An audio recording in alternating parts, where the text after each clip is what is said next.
தம்பி இவ்வளவு போயிருக்காரு, நான் இவ்வளவு தம்பியோட கோச்சுக்கணும். சரி, என்ன அடுத்த சொன்னாங்க.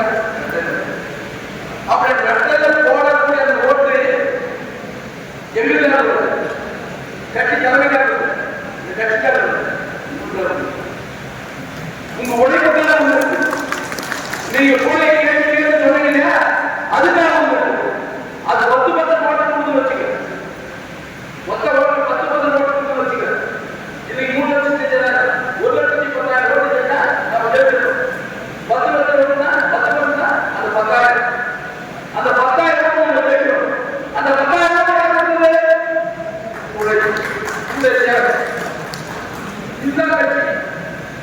இந்த கட்சிக்கு நீங்க செய்யக்கூடிய தொழில் தான், இந்த கட்சிக்கு நீங்க செய்யக்கூடிய தியாகம் தான், இந்த கட்சிக்கு மரியாதை கொடுப்பது தான்.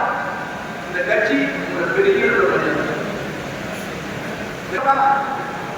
ஏதோ ஒரு கட்சி ஒரு அதிகாரி ஒரு சட்டம் போனா போலீசார் கொடுத்தது இல்லையா சார், நான் வட்ட செயலாளர் சார் அப்படிங்களா மாறல. அப்போ ஒரு பொது இடத்துல இந்த சமுதாயத்துக்கு ஒரு மரியாதை கொடுத்ததுன்னா இந்த கட்சியில மரியாதை கொடுத்ததுன்னா இந்த கட்சிக்கு நாம் உழைக்க வேண்டிய காலம், உழைக்க வேண்டிய இந்த தேர்தலில் இந்த வீடு இந்த கவர்மெண்ட் பார்க்க அண்ணா நான் பெரியவன், நீ சின்னவன் தான். நீ ஜெயிக்கணும்னு மனசுக்கு வந்துச்சுன்னா நீங்க ஓடும்போது உங்களோட சேர்ந்து தேவை. அதனால் இந்த தேர்தலில் நான் விட்டார். அதில் குறிப்பா கிருஷ்ணகிரி மாவட்டத்தில் 5 சட்டமன்ற தொகுதியில் ஒரு சட்டமன்ற தொகுதியில் பாரதிய ஜனதா கட்சி போட்டியிடுகிறது. நாம் கூட்டணி ஜனத்தை காக்க வேண்டும் என்று சொன்னார். தனி தொகுதியில் பாரதிய ஜனதா கட்சி 10,000 வாக்குகள் வித்தியாசத்தில் வெற்றி பெற்றது என்ற செய்தி வருகின்ற பொழுது நாம் ஆத்மார்த்தமாக இந்த கூட்டணிக்கு உழைப்போம் என்ற எண்ணம். 5 சட்டமன்ற தொகுதியும் வெற்றி பெற்றது, 6 சட்டமன்ற தொகுதியும் வெற்றி பெற்றது என்று வருகின்ற பொழுது நம்முடைய கூட்டணி கட்சி தலைவர்கள் கொண்டவர்கள் நம் உழைப்பில் தான் சூழலைய வெற்றி கிடைத்தது என்ற எண்ணம் வரும். அப்படி வருகின்ற பொழுது மரியாதை அந்த மரியாதை இருக்கின்ற பொழுது இது போன்ற ஒரு தீய சக்திகள் காரணமாக இந்த குடும்ப அரசியலை மீண்டும் ஆட்சிக்கு வர வேண்டும், அரசியல் செய்ய வேண்டும் என்ற திரு ஸ்டாலினுடைய குடும்ப அரசியல் இந்த தேர்தலோடு ஒழிக்கப்பட வேண்டும். இந்த தேர்தலோடு மத்தியிலே இருக்கின்ற காங்கிரஸ் இயக்கம் குடும்ப ஆட்சி அதையும் ஒழிக்கப்பட வேண்டும். இந்த தேர்தலில் இந்திய துணைக்கண்டத்தை உலக நாடுகளில் பாதுகாப்பாக கௌரவமிக்க நாடாக இன்று தன்னுடைய சிந்தனையால், தன்னுடைய உழைப்பால், கடுமையான முயற்சியால் உலக வல்லரசுக்கெல்லாம் இணையான நிலையில் இந்திய திருநாட்டை கொண்டு செல்கின்ற போற்றுவதற்குரிய நாட்டுடைய பிரதமர் நரேந்திர மோடி அவர்களோடு அவரும் நாம் வெற்றி பெற்றால் இரட்டை என்று சொல்கிறார். நாம் சொல்லவில்லை, பிஜேபி சொல்லிக் கொண்டிருக்கிறது. நாங்கள் ஒரு தருணத்தை ஏற்றுக்கொள்வோம். எப்படி என்று சொன்னால், ஒரு எண்ணிக்கை அந்த எண்ணிக்கை நீங்கள் எவ்வளவு டீசல் கொள்கிறீர்களோ அதே டீசலை தமிழ்நாட்டு எண்ணிலும் நீங்கள் போட வேண்டும். அப்படி போட்டு நாட்டை தமிழகத்தை எல்லா நிலையிலும் உயர்ந்த மாநிலமாக ஏற்கனவே அண்ணா திராவிட முன்னேற்ற கழக ஆட்சியில் முதன்மை மாநிலமாக விளங்கிய இந்த தமிழகத்தை சீர்திருத்தி விட்ட திராவிட முன்னேற்ற கழக ஆட்சி தூக்கி எறிந்துவிட்டு மீண்டும் தமிழகம் அனைத்து முறைகளிலும் முதன்மை மாநிலமாக விளங்குவதற்கு நாம் கடுமையாக உழைப்போம், வெற்றியை தேர்ந்தெடுப்போம் என்று கூறி உங்களோட தூரம் கலந்து கொண்டு இன்னும் வந்துவிட ஓசூர் தொகுதி ஒரு பார்வை தினமும் எங்கேயாவது ஒரு இடத்துல வேட்பாளரோட நிற்பேன், தொண்டர்களோட நிற்பேன், உங்களோட நிற்பேன், உங்க வேலையை பார்ப்பேன், கூட வருவேன், ராத்திரி 12 மணி வருவேன். வெற்றி பெறுவதற்கு வரை உங்களோட இருப்பேன். நினைக்காங்க வேப்படப்பட்ட ஒரு பார்வைனா ஓசூர் தொகுதியில் ஒரு பார்வையாக இருக்கும், வேப்படப்பட்ட ஒரு தாளம்னா ஓசூர் ஒரு தாளாக இருக்கும். எனவே அனைவரும் ஒற்றுமையாக இருந்து செயல்படுவோம். வெற்றி வெற்றி பெறுவோம் என்று கூறி விடைபெறுகிறேன். நன்றி, வணக்கம். வேகமாக வளர்க்கப்படுகின்ற ஓசூருக்கு ஸ்மார்ட் என்ற ஒரு திட்டத்தை நம்முடைய பாரத பிரதமர் நரேந்திர மோடி அவர்களுடைய எடுத்துச் சென்று 2000 கோடி மேலாக அந்த திட்டத்தை கொண்டு வந்த ஸ்மார்ட் சிட்டியில் இந்த ஓசூரை பெங்களூரு இடையாக ஒரு நல்ல நகரமாக மாற்ற கண்டிப்பாக நம்முடைய முதலமைச்சரும் துணை செயலாளரும் கண்டிப்பாக நம்ம செய்து கொடுப்பது உறுதி என்பதை சொல்லி இந்த ஓசூரை நல்ல முறையில் ஏற்றால் இன்னைக்கு ஓசூர் வந்து ஒரு நகராட்சியாக இருக்கும்போது பல வளர்ச்சி பணிகளை நாம் செய்தோம்.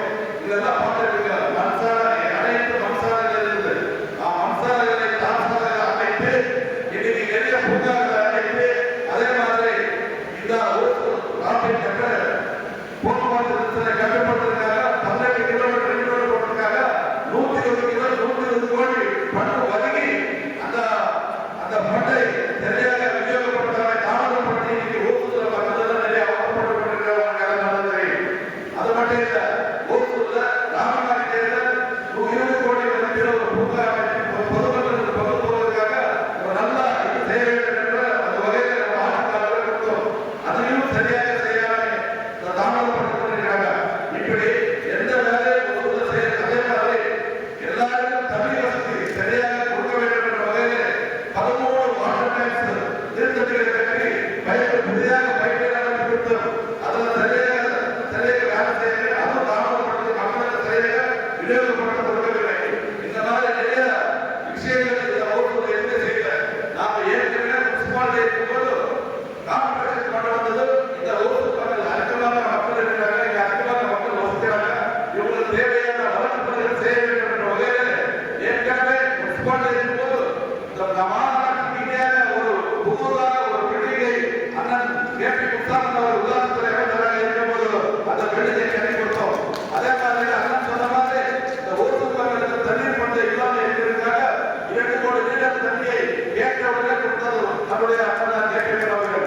இப்படி அதெல்லாம் அந்த வேலைகள் எல்லாம் நம்ம ஓசூர் மக்களுக்கு செய்ய வேண்டும் என்றால் வரும் தேர்தலில் 7 லட்சத்தில் வாக்களித்து இந்த தேசிய ஜனநாயக கூட்டணியை வேட்பாளராக வெற்றி பெற செய்தால் கண்டிப்பாக ஓசூரை ஒரு வளர்ச்சி பாதையில் கொண்டு போவதற்கு உறுதியாக இருக்கும். நீங்க எல்லாம் பாடுபட வேண்டும். நீங்க எல்லாம் ஜெயிக்கு நம்மளுக்கு அதிகமான வாக்குகளை வெற்றி பெற செய்திருக்கோம். நீங்க எல்லாம் உறுதியாக இருக்க வேண்டும் என்று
ஒன்னே அவன் சேர்ந்த போலியான ஒரு மோசடியான ஒரு புகழ்ச்சொல்லை இல்லைன்னா டெல்லி கூட சொல்லுது. ஆகவே இரட்டை இன்ஜின் ஆட்சி வர வேண்டும் என்று போடுகள் சொல்லிக் கொண்டிருக்கிறார். ஆகவே இரட்டை இன்ஜின் ஆட்சி தமிழகத்திலே வருவது